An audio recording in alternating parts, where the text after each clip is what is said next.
1절에서 43절까지의 말씀을 중심으로 고난을 극복하고 꿈을 이룬 야곱이라는 제목으로 함께 말씀의 은혜를 나누시겠습니다.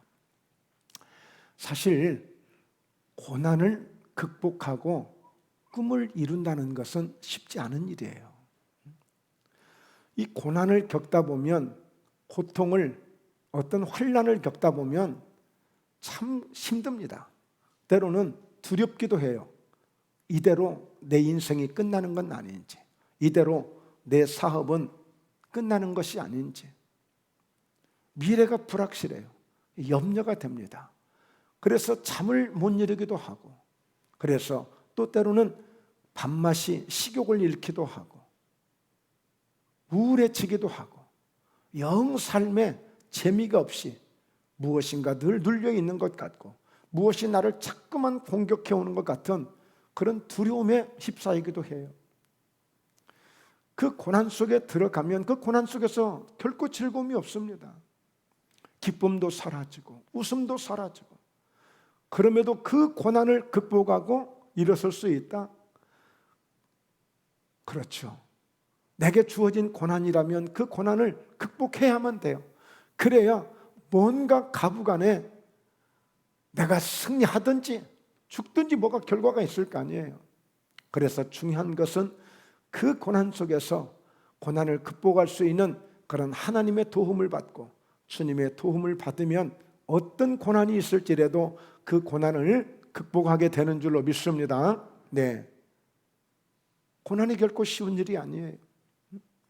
그래서 오늘 이 말씀을, 오늘 설교를 하게 되는 이 말씀을 소개하는 바로 야곱은 아주 이 고난을 극복하고 그 고난 속에서 꿈을 가지고 멋지게 그 꿈을 성공시킨 그런 주인공이라고 볼 수 있어요.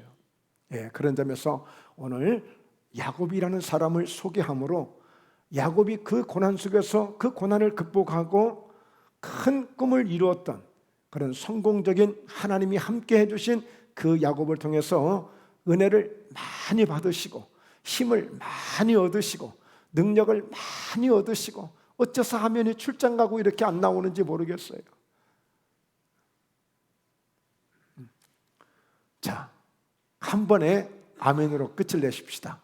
오늘 야곱을 통해서 주시는 은혜와 말씀을 통해서 우리 모두도 꿈을 이루는 그런 하나님 앞에 성공적인 우리 인생으로 살아갑시다. 할렐루야.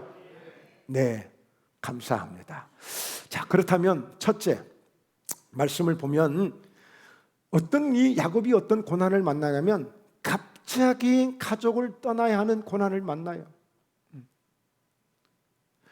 야곱은 원래, 자, 말씀을 보면 창세기 25장 23절에 함께 말씀 봅니다. 여호와께서 그에게 이르시되 두 국민이 네 태중에 있구나. 두 민족이 네 복중에서부터 나누이리라. 이 족속이 저 족속보다 강하겠고 큰 자가 어린 자를 섬기리라 하셨더라. 이것은 야곱이 꿈을 꾼 게 아니고 야곱이 들은 게 아니라 야곱의 어머니 리브가가, 아버지는 이삭이잖아요. 결혼을 했는데 20년이 되어가도 아이가 안 생기는 거야. 이 이삭과 리브가 사이에.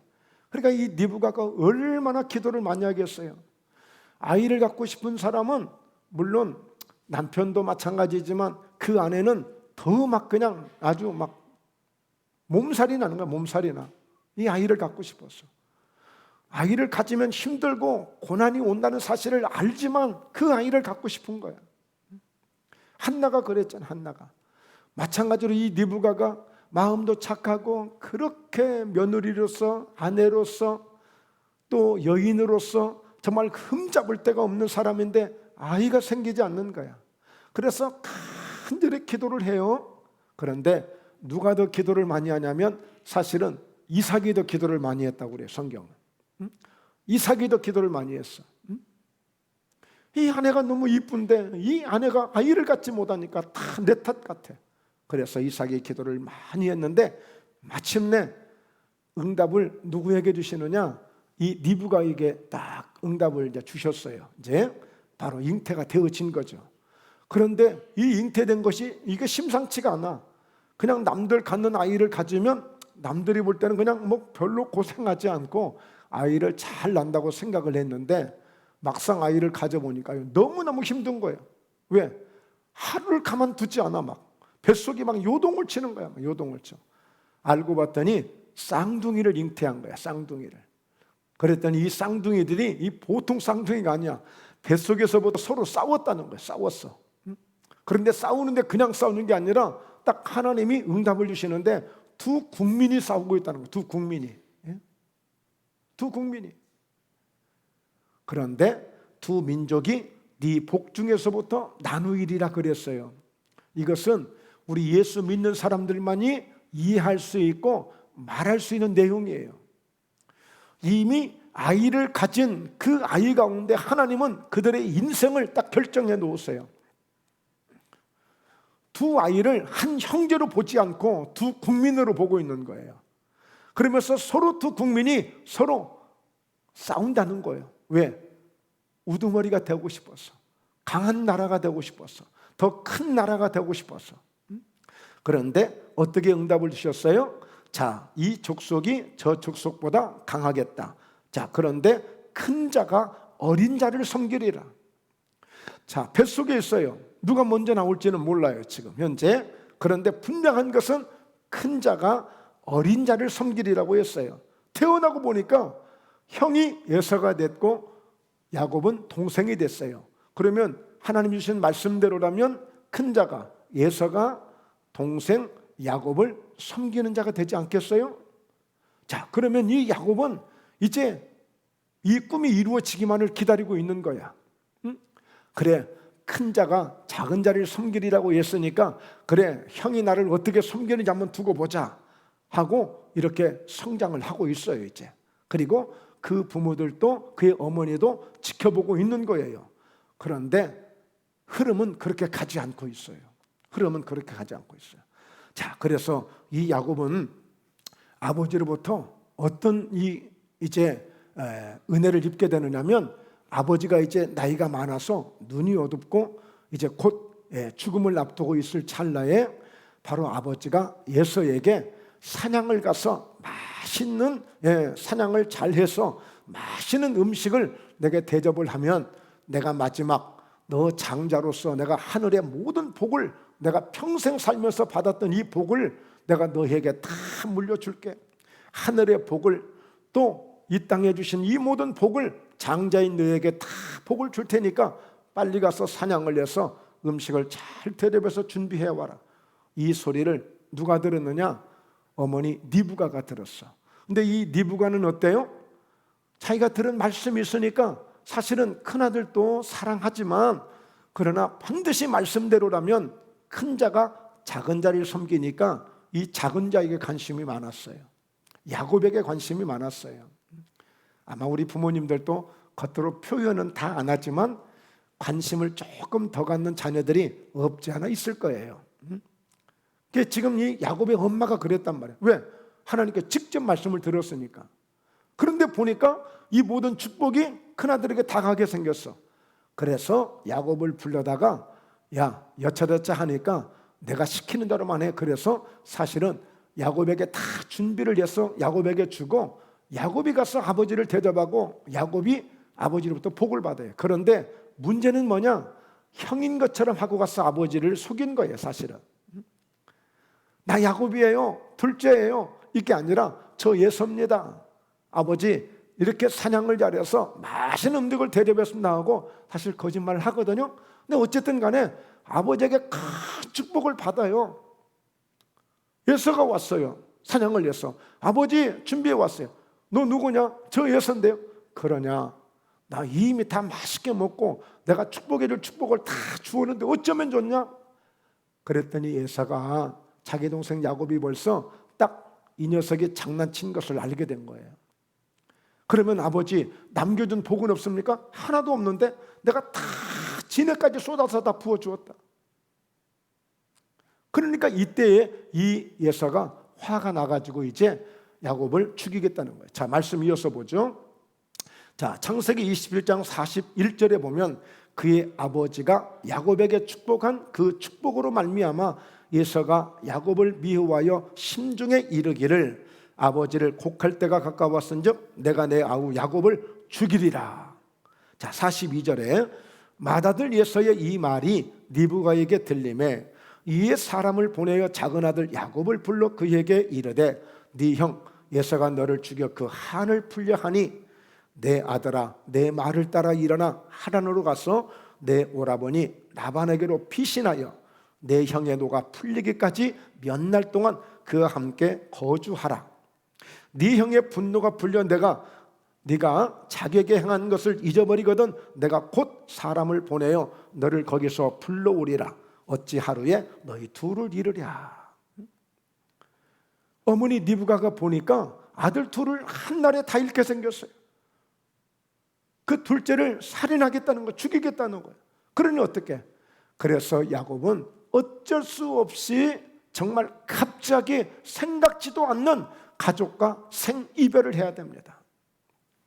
여러분, 정말 고난 중에 가장 큰 고난이 있다면 생이별일 거예요.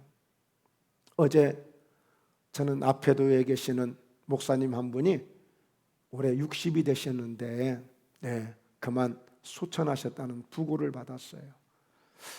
종종 극동방송에서도 제가 듣고 코로나 전에는 제가 한번 만나서 식사도 한번 한 적이 있는 목사님인데 참 아주 좋으신 분인데 갑자기 몸에 좀 이상이 와서 금세 그냥 한 달 만에 이렇게 참 세상을 떠나셨네요. 그 가족들을 생각하면 그 교회 교우들을 생각하면 그 갑자기 다가온 그 이별이 얼마나 고통스러울까, 얼마나 아플까, 얼마나 힘이 들까. 오늘 이 야곱은 뜻하지도 않는, 생각지도 않는 갑자기 가족을 떠나야 되는 이런 상황이 되고 만 거예요. 그래서 그 야곱은 어쩔 수 없이 그 두려움을 안고 얼마나 두려웠던지, 그래도 베델에서 하나님이 잠을 자는데 꿈에서 만나주셔서 얼마나 반갑고 감사하고 두렵던지 하나님 앞에 소원을 할 정도입니다. 하나님, 정말 나로 가서 내가 죽지 않고 별일 없이 다시 잘 돌아오게 되면 하나님 영원히 나의 하나님이 되실 것이고, 이 돌로 세운 이 돌은 하나님의 전이 될 것이고, 하나님이 내게 주신 그 모든 것에서 내가 잊지 않고 10분의 1을 드리며 평생 하나님 중심으로 살겠습니다 하면서 그런 소원을 할 정도로, 왜? 지금 지푸라기라도 잡고 싶은 심정이야. 홀로 먼 길을 떠나야 되는 거예요. 홀로 먼 길을. 그러니까 여러분, 이 야곱은 정말 꿈은 둘째치고 꿈은 놔두고라도 지금 당장에 이런 두려움이 없으면 좋겠어. 이런 생고생이나 안 했으면 좋겠어. 그런데 생각지도 않는, 뜻하지도 않는 이런 가족과 생이별을 해야 되는 이런 아픔을 겪게 됩니다. 그래서 여러분, 세상 노래도 있을 때 잘해라는 그런 노래도 있다고 하는데, 여러분 정말 우리가 함께 한다는 것, 가정만큼 소중한 그런 구성이 어디 있겠습니까? 내가 좀 부족해도 가족은 나를 다 덮어주잖아요. 내가 좀 못났어도 가족은 다 그걸 감싸주잖아요. 내가 설마 가서 밖에 가서 실수를 하고 하도 가족은 그것을, 물론 화가 나는 일도 있지만 결국엔 다 그걸 덮어주고 다시 기회를 주고 용기를 주잖아요. 누가복음 15장에 둘째 아들이 나가서 탕진하여 그 많은 재산을 한순간에 다 탕진하고 돌아왔음에도 아버지는 돌아온 그 아들을 품고 다시 다 모든 것을 다시 회복해 주시잖아요. 가족이에요, 가족. 그런데 가족과 떨어져야 되는, 전혀 생각지도 않는, 갑자기 가족을 떠나야 되는 이 아픔을 가지고 이 야곱은 그 가족을 떠나게 되어져요.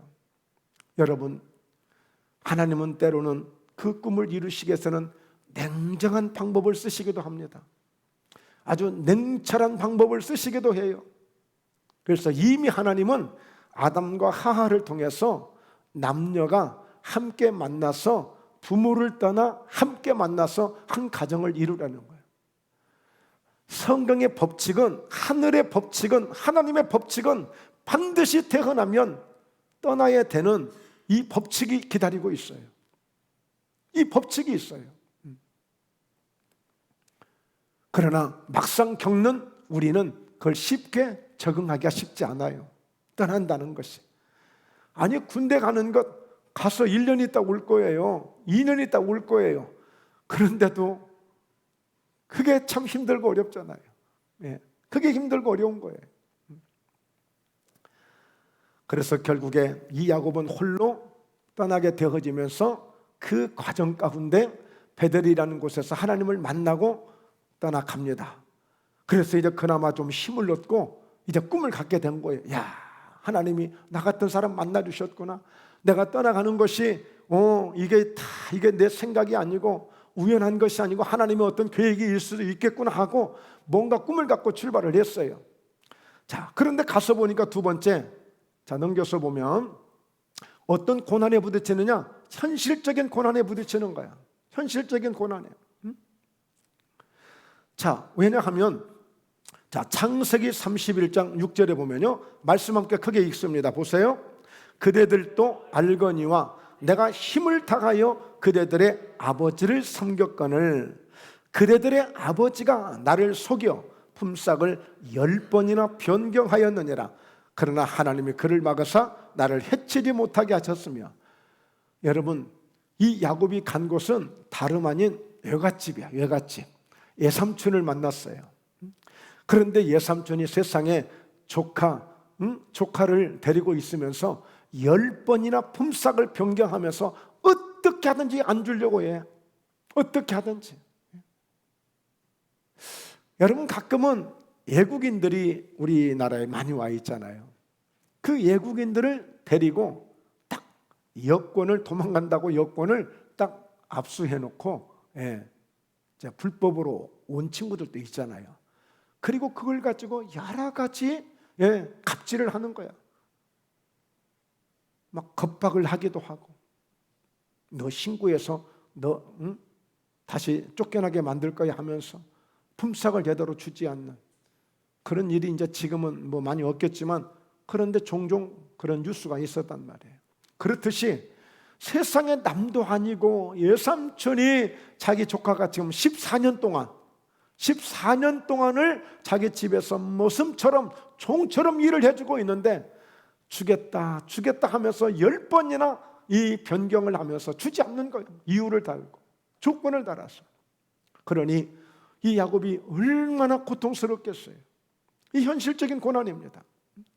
자, 꿈도 있어요. 분명히 하나님이 약속하신 꿈도 있어요. 하나님이 함께 해줄 수 있다고 했어요. 그나마 다행인 것은 하나님이 그를 막아서 나를 해치지 못하겠다고 했으니까, 심지어는 내가 삼촌 집에 갔다 잘못하면 내가 죽을 뻔도 하겠다, 내가 죽을 수도 있었겠다, 이런 두려움까지도 겪었던 거예요. 품삯은 둘째치고 또 현실적인 고난이 이게 벽이 클 수 있습니다. 어떻습니까? 이제 웬만치 이제 꿈을 좀 내려놓으셨나요? 그래서 이제 별 문제 없으신가요? 꿈을 이루기 위해서 얼마나 노력을 하는지 몰라요. 그러나 앞에 생각지 않은 뜻하지 않는 벽들이 순간순간 나타날 때 그 벽을 어떻게 넘어서야 되는 것입니까? 어제 여러분 그 김연아 선수 아시죠?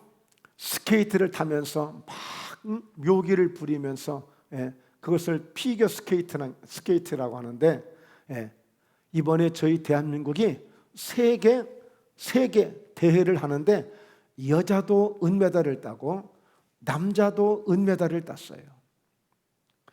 그런데 여러분 생각해 보세요.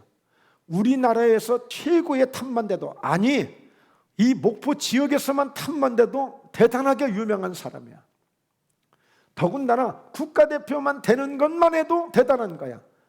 아시아에서 최고 되는 것도 어마어마하게 큰 거야. 그런데 전 세계에서 정말 내놓을 만한 최고의 그런 선수들이 참여한 곳에서 2등을 했어요. 정말 그건 정말 어려운 거예요. 그런데 김연아를 통해서 알 수 있지만, 그가 그런 선수가 되기까지는 발이 퉁퉁 부을 때가 한두 번이 아니고. 왜요? 그 얼음판에서 그 타는 것만 해도 힘이 드는데 묘기를 부려야 되니까, 재주를 부려야 되니까 막 빙글빙글 돌면서 공중에 막 붕 떠서 그걸 차취를 한다고 하는데, 내려앉을 때에 흔들림 없이 돼야 되니까 그 훈련을 수도 없이 반복하면서 잘못하다 발목이 부러질 수도 있잖아요. 그야말로 발이 아닐 정도로 마치 그냥 뭐 낙타발처럼, 그냥 묻은 소 발굽처럼 그 정도로, 그 곱디고 온 사람들이 천사처럼 이렇게 하고 있지만 실제 그들의 발은 그런 상황이에요. 발레도 마찬가지고 정말 너무너무 고통스러운 거예요. 꿈을 이룬다는 게 이 쉽지 않은 일입니다. 정말 너무너무 힘든 일이에요. 야곱도 현실적인 이 고난을 겪고 있는 거예요. 여러분, 장사하시는 분들에게 가장 큰 고난이 뭐예요? 경제가 잘 돌아가지 않는 것 아니겠어요? 뭔가 일을 하고 싶은데 건강이 돕지 않아서 뭔가 하고 싶은 일을 이루지 못한다면, 여러분, 저희 목포예담교회도 저 김택수 목사도 꿈이 있어요. 꿈이. 그런데 보이지 않는 벽들이 있단 말이에요. 이 보이지 않는 벽들, 이 벽을 통과하고 이 벽을 넘어선다는 것이 이게 보통 일이 아니란 말이에요. 몸부림을 쳐보고 땅을 쳐보고 하늘을 향하여 소리를 쳐보기도 하고 꿈을 이루기 위해서. 이 꿈이 하루아침에 덜컥 이루어진 건 아닙니다. 그러므로 여러분 어떠십니까? 오히려 이 현실에 부딪힌 이 고난 앞에 우리는 그래도 어떻게 해야 돼요? 인내해야 돼요. 인내해야 돼요. 견디고 넘어서야 돼요. 그건 인내밖에 없어요. 그래서 여러분, 오히려 이 현실 앞에, 이 부딪힌 이 현실의 고난 앞에 우리는 하나님 앞에 나와야 돼요. 하나님 앞에 엎드려야 돼요. 과연 하나님의 뜻이 어디 있으십니까? 하나님, 이 고난의 의미가 무엇입니까? 하나님, 이 고난을 통해서 하나님이 무엇을 주시렵니까? 하고 그 현실에 부딪힌 그 고난 앞에 엎드려야 돼요. 하나님 앞에 나와야 돼요. 그러면서 우리는 하나님의 은혜를 찾아보는 거예요. 지난 날들 내가 베풀으셨던 은혜가 무엇이었는지를, 지난날에 내게 주신 말씀들이 어떤 말씀을 내게 주셨는지를 그걸 찾아야 돼요. 그리고 그 말씀을 붙들어야 돼요. 야곱은 하나님을 만난 경험이 있어요. 베델에서 하나님 만난 경험이 있어요. 그 말씀 때문에 오늘 또 견디고 있는 거예요. 야곱을 보면 결국에 꿈을 이루게 되는데 그 꿈을 주시는 하나님을 바라보고 그 하나님을 의지하고 있었기 때문에 현실적인 이 고난을 이길 수가 있었던 거예요. 아니면 이 현실적인 고난을 벗어나려고 도망칠 수도 있고, 독립하겠다고 그냥 자수성가하겠다고 뛰쳐나가기도 하고, 까짓것 여기 아니면 내가 밥 먹고 못 살겠냐 하고 냅다 그냥 내가 벗어날 수도 있어요. 그러나 그 자리에서 엎드린 거예요. 늘 하나님을 기대하는 거예요. 내게 주셨던 말씀을 다시 한번 새기며 그 말씀을 다시 붙잡는 거예요. 내게 주셨던 그 은혜를 돌아보며 그때를 다시 한번 그 하나님을 생각하고 기도하는 거예요. 그래서 오늘 이 고난의 시간은 어떤 시간이냐? 버리는 시간이 아니에요. 뺏기는 시간이 아니에요. 그 가운데서 하나님을 만나는 시간입니다. 할렐루야. 여러분, 고난 가운데 가장 귀한 것은 하나님을 만날 수 있는 시간이에요. 너무 좋은 일이 많아 보세요. 하나님 못 만나요. 왜? 좋은 일 누리기가 너무 바쁘니까. 좋은 일들을 누리기가 너무 바쁘니까 하나님 만날 시간이 없는 거야. 그런데 고난 속에서는 하나님밖에 생각할 수 없어. 그래서 오히려 그 시간이, 그 기간이 가장 아름다운 기간이 될 수 있어요. 왜? 그때가 가장 하나님하고 많이 교제할 수 있는 시간이야. 그때가 가장 많이 하나님을 사랑한다고 고백할 수 있는 시간이야. 그때가 가장 하나님의 사랑을 내가 경험할 수 있는 시간이야. 여러분, 결코 고난을 두려워하지 마십시오. 결코 고난을 두려워하지 마십시오. 그 고난 속에서 하나님을 다시 경험한다면 그에게 놀라운 꿈을 이루는 징검다리가 되고 교두보가 되고 다리가 될 줄로 믿습니다. 할렐루야. 그런 은혜가 있기를 주의 이름으로 축원합니다. 그렇습니다. 그래서 우리는 세 번째 넘겨보면 드디어 고난 속에서 꿈을 만드는 야곱이라고 그랬어요. 자, 말씀 한번 볼까요? 창세기 31장 11절 12절인데요. 자, 큰 소리로 읽습니다. 꿈에 하나님의 사자가 내게 말씀하시기를 야곱아 하기로 내가 대답하기를 여기 있나이다 하매 이르시되 네 눈을 들어보라. 양떼를 탄 수량은 다 얼룩무늬 있는 것, 점 있는 것과 아롱진 것이니라. 라반이 내게 행한 모든 것을 내가 보았노라. 하나님이 야곱이 마치 종처럼 노예처럼 일을 하고 있는데 삼촌이 야곱에게 어떻게 했는가를 하나님이 다 보고 계셨다는 거예요. 할렐루야. 비록 내가 고난을 받고 있고 비록 내가 혼자 수고를 다 하는 것 같고 그래서 목사님도 안 알아주고 성도들도 안 알아주고 내가 왜 이 고생을 내가 왜 해야 돼? 할지 모르시겠지만 하나님이 다 보고 계시다는 거예요. 하나님 보고 계셔요. 설사 때로는 갑질을 당하고 억울한 일을 당해도 그 하나님이 다 보고 계시는 것입니다. 자, 그런데 왜 오늘 이 야곱이 꿈을 만든다고 제가 표현을 했느냐면 이 야곱이 하나님이 이렇게 말씀 가운데 꿈을 꾸게 하신 거예요. 꿈속에서 말씀을 주신 거예요. 야곱아, 네가 눈을 들어서 봐라. 양떼를 탄 수량은 어떤 수량이라고요? 다 얼룩무늬가 있고 점이 있고 아롱진 것이니라 그랬어요. 하도 이제 삼촌이 싹스를 안 주니까 야곱이 마지막 결판을 하는 거야. 삼촌, 나 이제 더 이상 일 못하겠어요. 나 그냥 갈래요. 왜?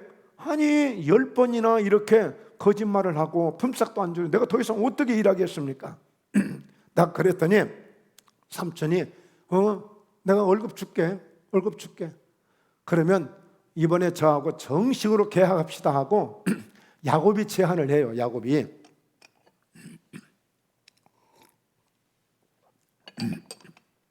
어떤 제안을 하냐면 양을 치는데요. 거기 보면 하얀 양들이 주로 이제 주류를 이루잖아요. 근데 보면 간혹 얼룩얼룩한 양도 있고 검은 빛 나는 양도 있고 그런 양들이 있어. 섞여 있어. 그러면 삼촌 나한테 자, 아롱지고 검은 빛 있고 이렇게 있는 양들은 전부 다 가져가십시오, 삼촌이. 그리고 나한테는 하얗고 뽀얀한 이런 양들만 나한테 주세요. 그런데 하얗고 뽀얀한 이 양들을 통해서 새끼를 낳는데 엄마 아빠 닮은 그런 새끼를 낳으면 그건 삼촌 몫이고 하얀 양인데도 불구하고 얼룩얼룩하고 점 있고 아롱지고 검은 빛 나는 이런 양 새끼를 낳으면 내 소유로 해주세요 하고 계약서를 쓴 거예요. 즉 어쩌다 한 번씩 나오는 돌연변이 같은 이런 것만 자기 소유로 하겠다고 그러는 거예요. 그러니까 삼촌 나반이 생각할 때는 요 놈이 똑똑한 줄 알았더니 천하 바보가 이게 어디였구나 이렇게 생각할 수 있잖아요. 자, 그런 계약을 합니다.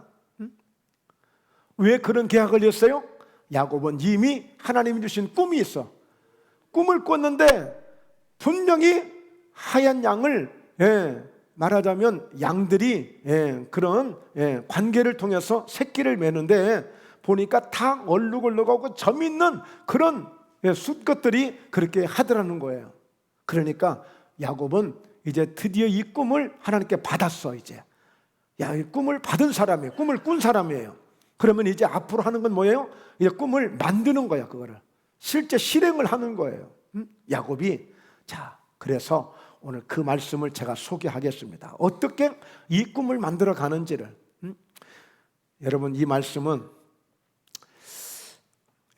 특별히 저희 목포예담교회를 사랑해 주시고 부족한 종을 통해서 많은 그런 은혜를 주신 그런 말씀이라고 여겨집니다. 한번 말씀 잘 듣고 잘 이해하시고 또 주시는 말씀들을 믿음으로 은혜로 잘 받으셔서 여러분의 삶에도 적용하시게 될 때에 바로 이것이 우리에게 바라봄의 법칙, 4차원적 영적 세계에 이런 꿈을 이루는 야곱의 꿈이 정말 너무너무 위대하다는 사실을 우리가 발견하게 됩니다. 자, 30장 37절 오늘 본문인데요, 같이 한번 큰 소리로 읽습니다. 야곱이 버드나무와 살구나무와 신풍나무의 푸른 가지를 가져다가 그것들의 껍질을 벗겨 흰 무늬를 내고. 자, 그러니까 오늘 보세요. 양들이 이제 이 하얀 양들인데 이 양을 가지고 얼룩얼룩하고 점 있는 그런 새끼를 많이 내야만이 내 소유가 되기 때문에 이제 야곱이 뭔가 작업을 해야 될 거 아니에요. 그 꿈을 꾼 꿈을 이제 꿈을 실제적으로 만들어가는 거예요. 그렇게 되기를. 자, 그런데 갑자기 야곱은 뜬금없이 무슨 나뭇가지를 가서 꺾어오는 거예요. 버드나무, 신풍나무, 살구나무에 그런 나뭇가지를 꺾어오는데 푸른 가지를 가져다가 그것들의 껍질을 벗겨서 흰 무늬를 내네요. 흰 무늬를. 자, 무슨 행동을 하고 있을까? 궁금하잖아요. 물론 나무마다 의미가 다 있을 수 있습니다. 왜? 예수님은 나는 포도나무다 그러셨어요. 그러니까 나무가 다 의미가 있어요. 네, 그런데 오늘 그 설명은 다 못하고, 자, 어쨌든 이 나뭇가지를 가지를 꺾어 왔는데 푸른 가지들을 가져온 거예요. 이건 뭐예요?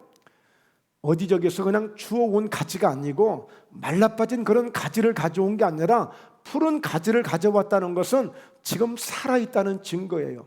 생명력이 있다는 증거예요. 이건 뭐예요? 오늘 우리가 꿈을 이루려면 적당히 그냥 남의 흉내나 내고 남이 그냥 어떻게 하는 것 그냥 보고 그런 어떤 모양이나 따라가려고 하는 것이 아니라 직접 살아있는 믿음으로 시작을 해야 돼요. 푸른 가지를 취했다는 건 지금 그 가지에서 물이 뚝뚝 떨어지고 있어요. 살아있는 믿음으로 우리가 나아가야 어떤 고난을 이길 수 있고 어떤 고난 속에서도 꿈을 이룰 수 있는 그런 계기가 되는 거야. 믿음 없이 안 되는 거야. 믿음 없이는 하나님을 기쁘시게 할 수 없다고 그랬어요. 그러니까 분명히 꿈을 이루겠다는 그런 믿음으로 출발을 하셔야 돼요. 푸른 가지, 특히 버드나무나 이런 나무들은 뜻 꺾어다가 그냥 꼽아도 살아나요.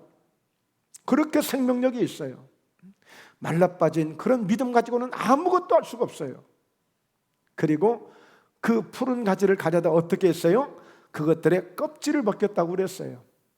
우리는 믿습니다 하고 으쌰으쌰 하고 금세라도 와서 막 목포 예담교회를 다시 막 건축을 해줄 것 같고 혼자 재정을 다 감당할 것 같고 혼자 전도를 다 할 것 같이 막 으쌰으쌰 하는 사람들이 있어요. 그런데 갑자기 바람과 함께 사라져. 왜요? 껍질이 안 벗겨져서 그런 거예요. 그런 의욕만 가지고 되는 게 아니에요. 하나님은 절대적으로 아무리 배운 사람이 있고 아무리 똑똑한 사람이 있고 아무리 말 잘하는 사람이 있고 아무리 가문이 좋은 사람이 있고 아무리 건강한 사람이 있어도 하나님이 바로 그들을 쓰시는 게 아니에요. 아니, 똑똑한 사람만 쓰려면 서울대 앞에 가서 다 그 사람들만 데려다 쓰시겠죠. 건강한 사람만 쓰려면 다 체육관 앞에 있다가 군대 가서 건강한 사람만 불러다 쓰시겠죠. 그거 아니에요. 껍질이 벗겨진 사람, 변화되어진 사람, 그리스도 안에서 변화되어진 사람, 물과 성령으로 거듭난 사람, 하나님이 쓰시는 사람들을 보면 다 껍질을 벗겨서 쓰시는 거예요. 야곱이 고난을 받는 것도, 아브라함이 고난을 받았던 것도, 다윗이 고난을 받았던 것도, 욥이 고난을 받았던 것도 다 껍질을 벗겨서 쓰시는 거예요. 이 야곱이 꿈을 이루게 하시는데 이 꿈을 이루는데 이 푸른 가지를 살아있는 생생한 믿음을 가져다가 오늘 자기 자신의 껍질을 벗겨서 하나님이 쓰시는 이런 믿음을 보여주고 있는 거예요. 예수님이 가장 미워하시고 가장 싫어하는 사람이 있어요. 지금 졸고 있는 분이 아니라 바리새인과 사두개인이라고 하는 사람이에요. 그들을 향해서 외식하는 믿음을 가진 사람이라고 그랬어요. 외식하는 믿음, 거칠어만 하는 사람들. 그래서 그들은 어느 정도로 거칠을 하느냐? 무덤을 회칠해내는 거야. 아니, 그 무덤 속에 막 시체가 썩어가고 냄새가 나고 있는 그 무덤을 회칠한다고 해서 무덤이 달라지냐고. 그들은 그만큼 위장을 하고 포장을 해서 외식하는 믿음이라는 거예요. 요거를 껍질을 벗겨야 되는 거예요. 내가 이 정도 하는데, 나 이런 사람인데, 하나님 그런 사람을 죄송하지만 쓰지 않으세요. 껍질을 벗겨야 돼요. 여러분, 예수님을 보세요. 지금 우리가 사순절 지금 기간을 지금 보내고 있는데, 우리가 주님의 고난을 우리가 생각하자고 그랬잖아요. 이번 다음 주일이 이제 고난주일이에요. 종료주일이에요. 정말 예수님이 어떻게 고난을 받으셨는지를 한 주간 우리가 깊이 함께 동참하는 시간이에요. 예수님은 처절하게 보니까 옷을 벗겨서 홍포를 입혀주고, 또 홍포를 벗기고 다시 옷을 입혀주고, 그 만장 앞에서 예수님은 수도 없이 우리의 수치를 가려주시려고, 우리의 부끄러움을 가려주시려고 친히 그분이 벗어주신 거예요. 우리 인간들이 가지고 있는 모든 허물과 죄로 죽었던 우리를 살리시기 위해서, 우리 허물을 가리기 위해서. 여러분, 하나님 보세요. 아담과 하와가 나뭇잎으로 치마를 엮어서 입던 그 치마가 자꾸 말라들게 하니까 짐승을 잡아서 가죽옷을 지어 입혀주잖아요. 우리 예수님이 벗으셨는데, 우리가 벗지 못할 게 뭐가 있어요? 그냥 꿈이 이루어지는 게 아닙니다. 여러분, 아무리 지금 내게 좋은 그런 어떤 정말 자랑할 만한 것이 있어도 그게 하나님 앞에 감사가 되고 영광이 되지 않으면 별 큰 의미가 없는 거예요. 어느 정도로 껍질을 벗겨야 되느냐? 흰 무늬를 낼 때까지 벗겨야 됩니다. 흰 무늬를 낼 때까지. 이 흰 무늬는 철저하게 예수 그리스도의 피가 아니고는 흰 무늬를 낼 수가 없어요. 이사야서 1장 18절에 보면 여호와께서 이르시되, 야, 오라, 우리가 서로 변론 좀 해보자. 너희 죄가 붉을지라도 눈과 같이 희어질 것이요, 너희 죄가 주홍같이 붉을지라도 양털과 같이 희리라 그랬어요. 하나님 앞에 나오지 않고 예수님 앞에 나오지 않는 이상은 흰 무늬를 낼 수가 없어요. 오늘 하나님 앞에 설 수 있는 사람들은 누구냐? 흰 세마포를 입지 않은 사람은 하나님 앞에 설 수 없는 거예요. 이 세상의 명품이요? 웃기지 말라고 해요. 하나님 앞에 명품이 무슨 명품이 있습니까? 흰 세마포보다 더 위대한 명품은 없는 것입니다. 오직 예수의 피, 예수의 보혈만이 우리를 흰 무늬를 내게 할 수 있는 거예요. 그러면 그런 나뭇가지를 지금 만든 거예요. 그리고는 38절 같이 읽습니다. 그 껍질 벗긴 가지를 양떼가 와서 먹는 개천에 물을 구유에 세워 양떼를 향하게 하며 그때가 물을 먹으러 올 때에 새끼를 베니. 그 껍질 벗긴 나뭇가지를 양떼들이 그 개천에 물 구유가 있는데 와서 물을 먹잖아요. 물 구유가 있는데 그곳에 세워놓고 양떼들이 그걸 바라보게끔 만드는 거예요. 그 나뭇가지를. 세상에 나뭇가지 바라본다고 무슨 역사가 있겠어요. 그런데 그 찰나에 마치 우리가 오늘 예수님의 십자가를 바라보면 나를 위해서 다 벗으시고 그 피를 흘려주시고 가시면류관을 쓰시고 그 저주를 받으셨던 그 모든 주님의 모습이 생각이 나면서 내 죄가 깨끗함을 받게 하시고 오늘 성령을 통해서 성령의 열매를 맺게 하신 것처럼 양떼들이 그 나뭇가지를 바라보게 하시는 거예요. 그러면서 새끼를 베게 하는 거예요. 물 구유는 어떤 곳이에요? 오늘 양들에게 양식이 있는 곳이에요. 우리 양식은 뭐예요? 말씀이에요. 사람이 떡으로만 살 것이 아니라 하나님의 입으로는 말씀으로 말미암아 살리라. 그렇다면 이 물 구유가 어디예요? 목포예담교회예요. 전국적으로 많은 교회가 있지만 죄송하지만 오늘 물 구유는 목포예담교회만 있는 거예요. 지금 우리가 그런 마음으로 오늘 물 구유를 이곳에서 우리가 그 양들이 물을 먹듯이 오늘 우리가 그 말씀을 그렇게 먹어야 되는 거예요. 그러면서 뭘 하라고요? 껍질 벗겨진 나뭇가지를 바라보고 물을 먹게 하는 거예요. 우리가 하나님의 말씀을 먹을 때, 물을 먹을 때, 성령의 은혜를 받을 때에 주님의 십자가를 바라보며 주님을 생각하며 말씀을 받는 거예요. 그럴 때에 하나님의 꿈이 잉태가 되는 거예요. 오늘 이 양들에게 새끼를 맺게 하는 것처럼, 잉태가 되는 것처럼 오늘 우리에게도 하나님의 꿈이 잉태가 되는 순간적인, 이 역사적인 순간이에요. 역사적인 순간. 예. 오늘 여러분들이 꿈을 만들어가는 시간이에요. 지금 이 예배가. 예. 그래서 우리는 어떤 졸음도 이겨야 되고 어떤 잡생각도 이겨야 되고, 우리가 오직 주님의 십자가에 집중을 하고 말씀에 집중을 하고 이 말씀을 먹을 때 잉태를 시켜야 돼. 내 꿈을 잉태시켜야 돼. 욕심이 아닙니다. 정말 하나님을 향한 꿈.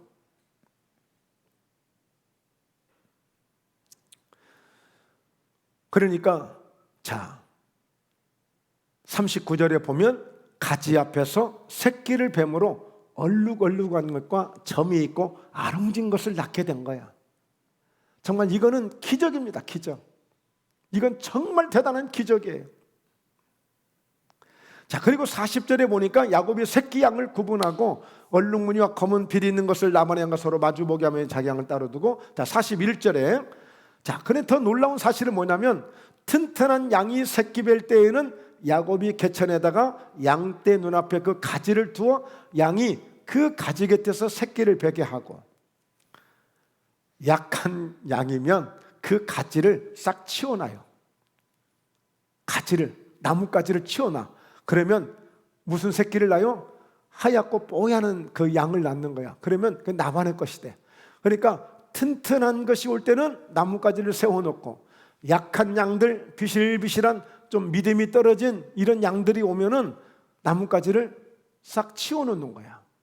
그러면 엄마 아빠 닮은 하얀 양을 낳는데 가서 보니까 피리피리해. 나면서부터 젖도 제대로 못 먹고. 그러니까 어때요?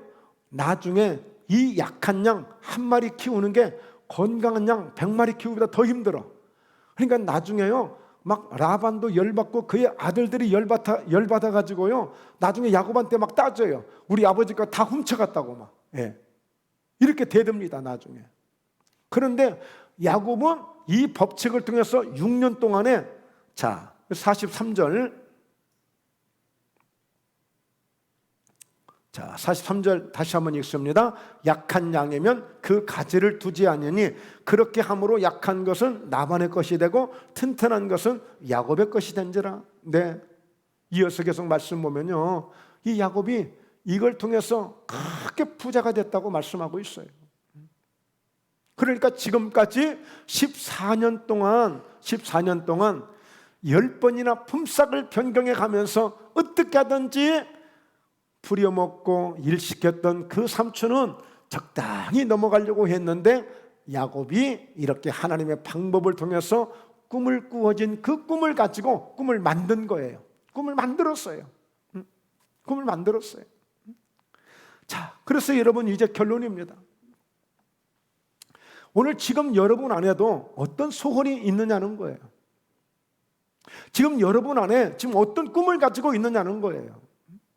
하나님이 꿈을 꾸게는 하셨는데, 하나님이 기도할 때 꿈을 주셨고 또 잠을 자다가 꿈을 꾸게 하셨고 꿈이 있는데 그럼 그 꿈을 어떻게 하실 거냐 이거예요.